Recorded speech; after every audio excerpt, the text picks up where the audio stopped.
She cut hair. That's all anyone knew about Linda Walker.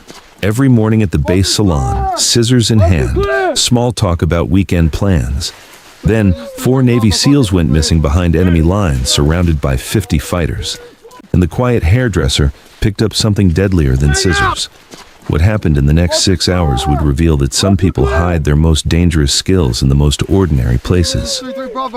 Meet Linda Walker. 32 years old, honey blonde hair that she kept in a stylish bob, hazel eyes that seemed to notice everything while appearing to notice nothing, and hands that moved with the precise efficiency of someone who had spent years perfecting their craft. For 3 years, she had been the hairdresser at Forward Operating Base Phoenix, a remote military installation in a mountainous region where American forces maintained a strategic presence. The base salon was small but popular, a place where soldiers could get a decent haircut and a few minutes of normalcy in an otherwise harsh environment. Linda knew everyone. Privates getting their first deployment haircuts, sergeants maintaining regulation standards, officers preparing for promotion photos. She remembered names, asked about families, and provided the kind of conversation that made people feel human again. "Morning, Linda," called Sergeant Mike Torres as he walked into the salon at 0800 hours. "Just a trim today. Got a video call with my daughter tonight." "Absolutely, Sergeant," Linda replied with her characteristic warm smile. "How old is she now?" 8? 9 as of last week, growing up too fast. "They always do," Linda said, guiding him to the chair and draping the cape around his shoulders. "Now, let's make sure you look sharp for that call." As she worked, her scissors moving with practiced precision, the salon door opened again. 4 men in full combat gear walked in, their faces showing the kind of exhaustion that comes from extended operations. "Linda, you got time for the Dream Team?" asked Lieutenant Jake Morrison, leader of SEAL Team 7's Alpha Squad. "For you guys?" "Always," Linda replied.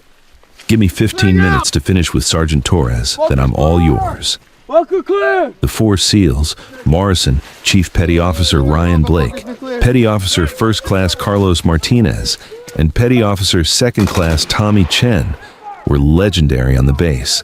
They'd conducted over 40 successful missions in the past year, earning a reputation as the most effective special operations team in the region. They were also Linda's favorite customers. Unlike some soldiers who barely acknowledged her existence beyond the haircut, the SEALs treated her like a valued member of the team. They shared stories, asked her opinion, and genuinely seemed to appreciate her company. What they didn't know was that Linda appreciated them for different reasons. She studied their tactics, listened to their mission debriefs, and mentally cataloged every skill they demonstrated. Not out of curiosity, but out of habit from another life. "Heard you guys are heading out on another op tonight," Linda said as she finished Morrison's haircut. "Anything exciting?" "Just a reconnaissance run," Morrison replied casually. "Intel gathering, maybe some surveillance. Should be routine." "Stay safe out there," Linda said, her tone light but her eyes showing genuine concern. "Always do, Linda. Always do." That was the last conversation she had with them before everything changed. At 0237 hours, alarms screamed across FOB Phoenix. Linda woke instantly in her quarters, years of training making her alert before her mind fully processed what was happening. She was dressed and moving toward the command center before the second alarm cycle completed. The base was in chaos, officers running between buildings, communication specialists shouting updates, and a tension in the air that spoke of something catastrophic. Linda slipped into the command center, her hairdresser persona allowing her to move through spaces where civilians normally weren't permitted. Everyone was so focused on the crisis that nobody questioned her presence. "Say again, what's the situation?" Colonel James Peterson, the base commander, was shouting into a radio. "SEAL Team 7 Alpha Squad is down, sir," came the response from an overwatcher in a reconnaissance drone. "They walked into an ambush approximately 40 clicks northeast of the base. Last transmission indicated they were surrounded and taking heavy fire." "How many hostiles?" "Estimated 50 fighters, sir. Heavily armed, well-positioned. The SEALs are pinned down in a valley with no cover and no escape route." Linda felt her blood run cold, but her expression remained neutral. 50 against 4. Those were execution odds, not combat odds. What about extraction? Peterson demanded. Negative, sir. The LZ is too hot. Any helicopter insertion would be shot down before it could land. We've got fast movers on standby, but we can't get close air support without risking the hostages. Hostages? They've been captured? Affirmative, sir. Drone feed shows all 4 SEALs alive but in restraints. Enemy forces have them in the center of their position, using them as human shields against any potential strike. The room fell silent. Everyone understood what this meant. 4 of America's most elite warriors, captured alive by enemy forces who would torture them for intelligence before executing them on camera for propaganda purposes. Options? Peterson asked his staff. We could attempt a ground assault, but we'd need at least 100 soldiers to have any chance against 50 entrenched fighters. Assembly and movement time puts us at 6 hours minimum. They don't have 6 hours, another officer interjected. Intelligence intercepts indicate execution is scheduled for sunrise. That's 4 hours from now. What about a ransom negotiation? Sir, these fighters don't negotiate. They execute prisoners. It's what they do. Peterson slammed his fist on the table. There has to be something we can do. We don't leave our people behind. Sir, ventured a young intelligence officer, with all due respect, the mission is impossible. We can't extract them. We can't assault with sufficient force, and we can't negotiate. Those SEALs are already dead. We just haven't admitted it yet. Linda listened to all of this with the carefully neutral expression of a hairdresser who happened to be in the wrong place at the wrong time. But inside, calculations were running through her mind with the precision of a computer designed for exactly this kind of problem. 50 fighters, 4 hostages, mountainous terrain, 4 hours until execution. She had faced worse odds before. Have you ever heard a conversation that changed everything you thought you knew about yourself?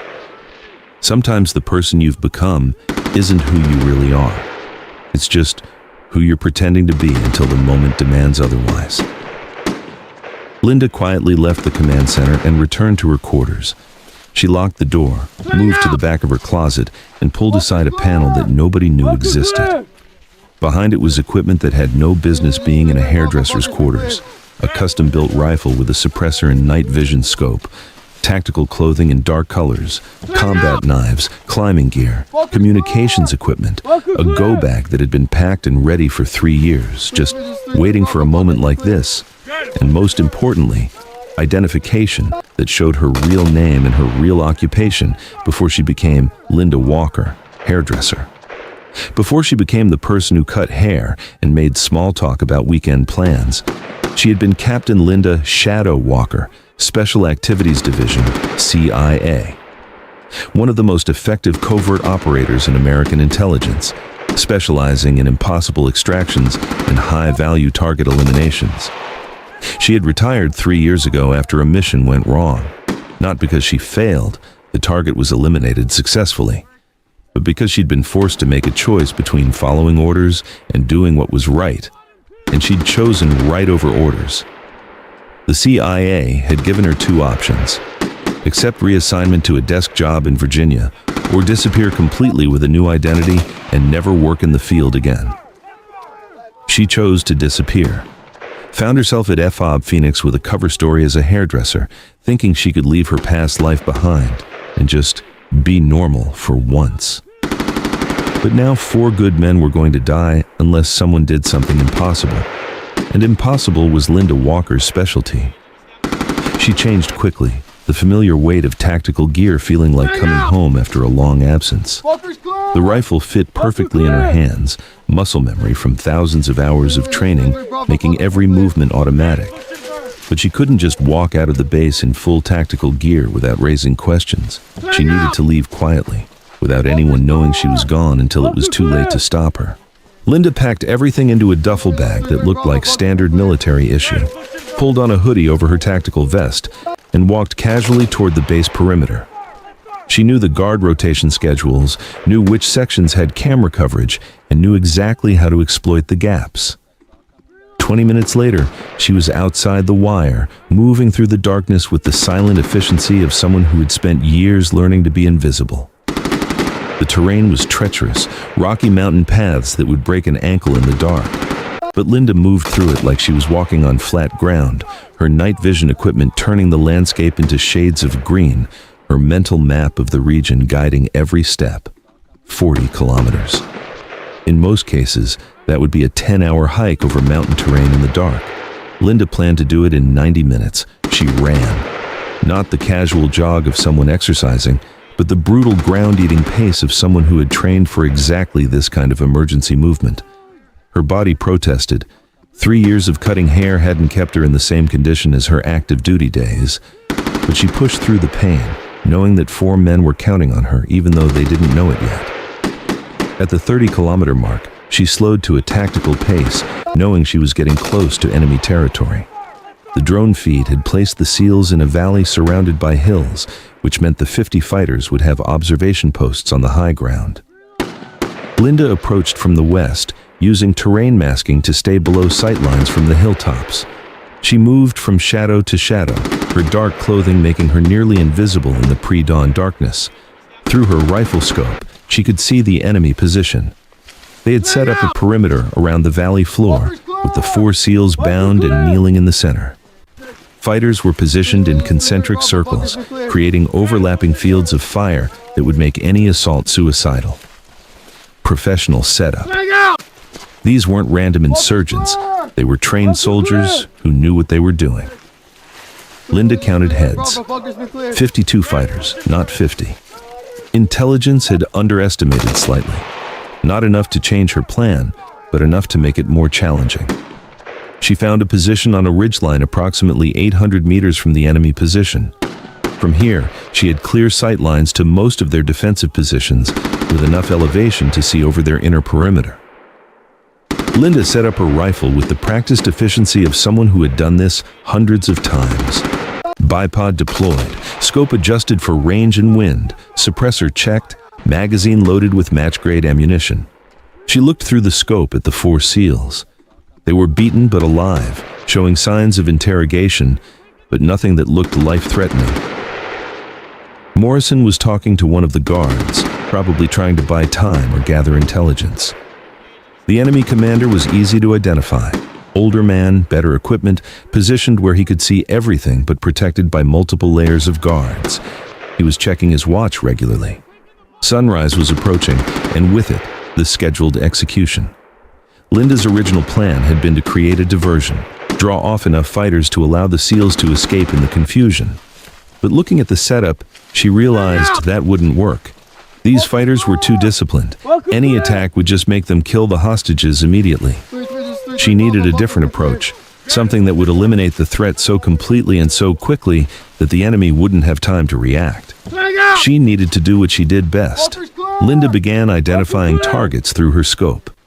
First priority, the enemy commander. Second priority, fighters with crew-served weapons and radios. Third priority, perimeter guards who could sound early warning. She mapped out a sequence. 23 shots to eliminate the command structure and heavy weapons, executed in under 90 seconds while they were still trying to figure out where the shots were coming from. It was an impossible shot sequence. Too many targets, too little time, too much precision required.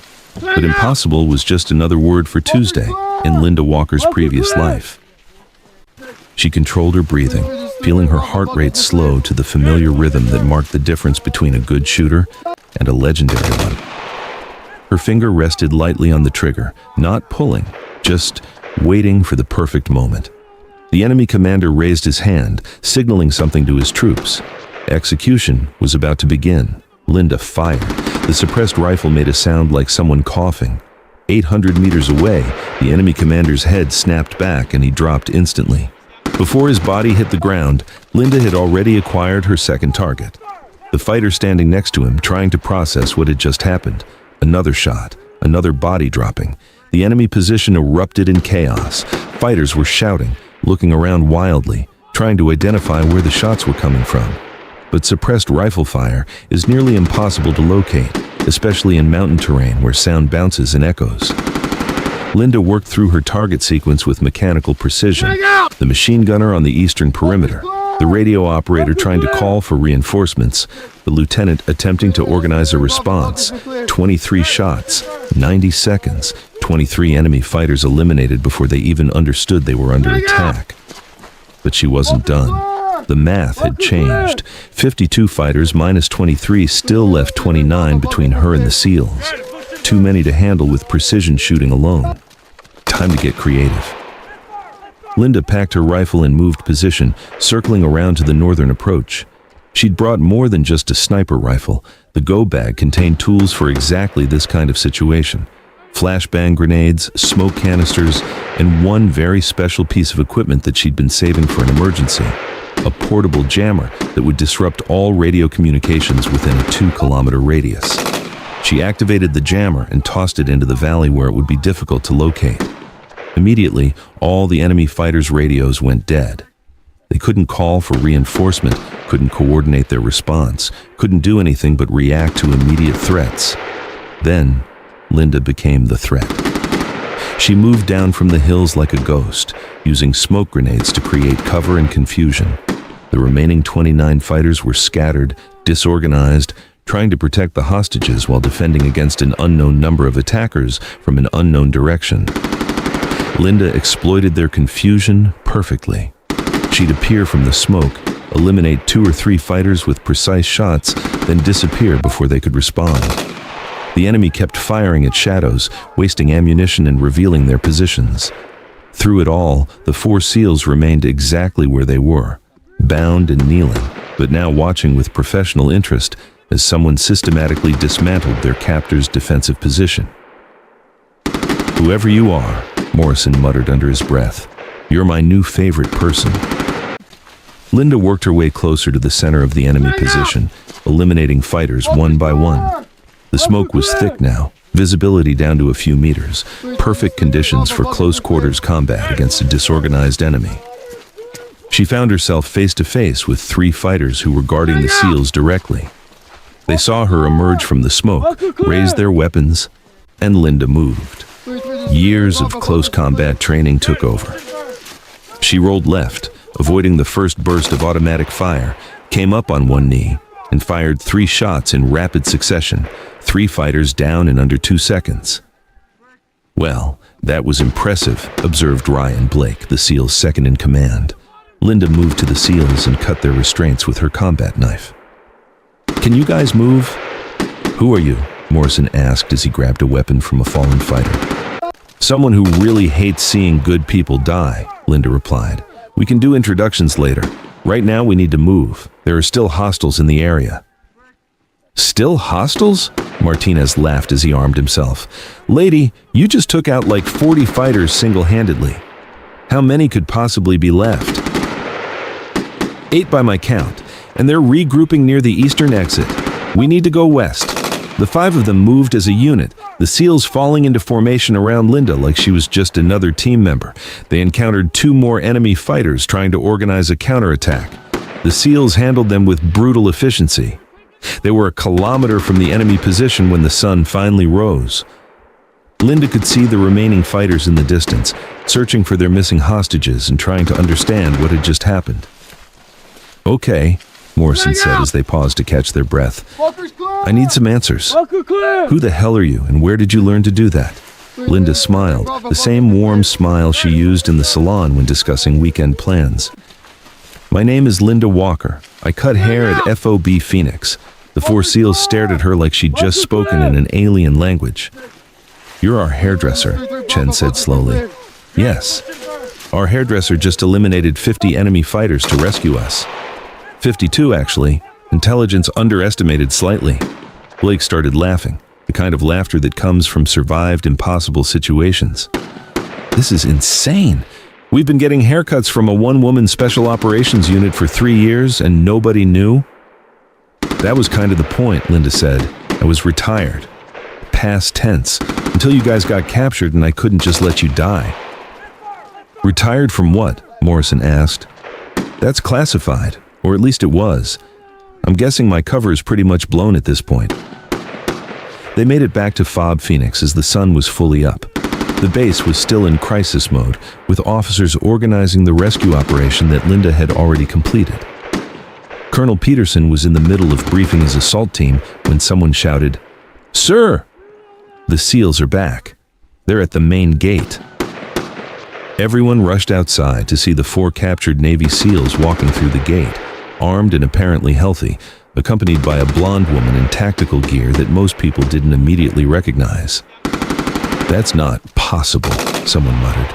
They were surrounded by 50 fighters. Peterson approached Morrison. "Lieutenant, what happened? How did you escape?"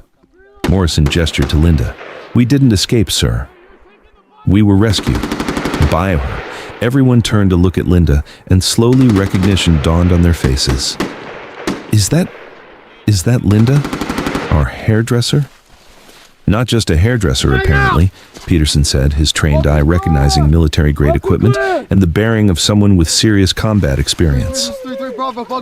"Ms. Walker, I think you and I need to have a conversation, a classified one." 3 hours later, Linda sat in a secure conference room with Colonel Peterson, a representative from CIA, and a very confused base intelligence officer. "So let me get this straight," the CIA representative said, reading from a file that had just been delivered via secure courier. "You're Captain Linda Walker, former Special Activities Division, with over 60 successful missions in hostile territory. You were one of our most effective operators before you requested reassignment to inactive status 3 years ago." "That's correct," Linda confirmed. "And you've been working as a hairdresser at this base for 3 years without anyone knowing your real background." "Also correct." "Why didn't you tell us?" Peterson asked. "We could have used someone with your skills." "Because I was done with that life, Colonel. I'd done enough missions, seen enough death, made enough impossible choices. I wanted to be normal for once. Cut hair, have conversations about weekend plans, just exist without constantly looking over my shoulder or calculating kill zones." "What changed?" the CIA representative asked. 4 good men were going to die. Men I knew who had treated me with respect and kindness for 3 years. I couldn't just let them be executed when I had the skills to prevent it. Peterson leaned back in his chair. "You eliminated 52 enemy fighters single-handedly in under 4 hours. That's not just skills, Miss Walker. That's legendary. I did what needed to be done." "The question now," the CIA representative said, "is what happens next? You broke cover, revealed your identity, and conducted an unauthorized military operation on foreign soil. Technically, that's a lot of violations." Linda met his eyes steadily. "Are you going to arrest me?" "Arrest you?" "Number. We're going to offer you a choice. You can go back to inactive status with a new identity in a new location, or you can return to active duty. Based on what you just accomplished, I think we both know which option serves the country better." "I choose inactive status," Linda said immediately. The room fell silent. "You're sure?" Peterson asked. "After what you just did, you want to go back to being a hairdresser?" "I want to go back to being normal. What I did last night wasn't who I want to be. It's who I had to be for a few hours to save lives, but that's not my identity anymore." The CIA representative closed his file. "Very well. We'll arrange a new identity and relocation. You'll have to leave FOB Phoenix, of course. Too many people know now." "I understand." As the meeting concluded, Morrison appeared at the door. "Sir, permission to speak with Miss Walker?" Peterson nodded, and Linda stepped outside with the SEAL team leader. "The guys wanted me to thank you," Morrison said. "We owe you our lives." "You don't owe me anything. I'm just glad you're safe. Linda, or whatever your real name is, what you did was incredible. You're a better operator than most of the Special Forces soldiers I've worked with." "I appreciate that, but I'm done being an operator. I just want to cut hair and talk about weekend plans." Morrison smiled. "For what it's worth, you gave a damn good haircut too. Best I ever had. Have you ever accomplished something extraordinary only to realize you'd rather be ordinary? Sometimes our greatest skills are the ones we're most eager to leave behind." 1 week later, Linda Walker disappeared from FOB Phoenix. The official story was that she had been recalled for family emergency. Most people accepted this without question. The four SEALs knew better, but they never talked about what really happened. The mission was classified at the highest levels, the after-action reports were sealed, and the truth about the hairdresser who eliminated 52 enemy fighters remained a secret. But something unexpected happened in the days before Linda left. Word had spread through unofficial channels, not the classified details, but enough for people to understand that their hairdresser had done something extraordinary. Soldiers who had barely acknowledged her before now looked at her with newfound respect. Some wanted to ask questions, but didn't know how. Others simply nodded in silent recognition when they passed her. The base commander quietly recommended her for a classified commendation that would never appear in any official record. The CIA representative who had offered her return to active duty left his card with a simple message: "When you're ready to stop pretending." Linda spent her final days at FOB Phoenix doing what she'd always done: cutting hair, making small talk, being normal. But now she understood something she hadn't before. Being normal wasn't about hiding who she was. It was about choosing who she wanted to be. On her last day, the four SEALs came to the salon together, not for haircuts, but to say goodbye. "We're going to miss you," Morrison said, speaking for all of them. "I'll miss you guys too," Linda replied, genuine emotion in her voice. "One question," Blake asked. "When you were cutting our hair all those times, listening to us talk about missions and tactics, were you analyzing us?" Linda smiled. "Every single time. Force of habit. You guys are very good at what you do, by the way." "Not as good as you," Martinez said quietly. "Different skills for different purposes," Linda corrected. "You save people as a team. I used to save people by being alone. Your way is better." Chen handed her a small box. "We wanted you to have this. Something to remember us by." Inside was a SEAL trident pin, the symbol of naval special warfare, but this one had been modified with an engraving on the back. "Shadow, from the Dream Team." "Shadow?" Linda asked. "It's what we're calling you in the classified reports," Morrison explained. "The operators who reviewed your mission footage couldn't believe one person did all that. They said you moved like a shadow." "I prefer Linda," she said, but she kept the pin. 2 months later, in a small town in Montana, a new hair salon opened.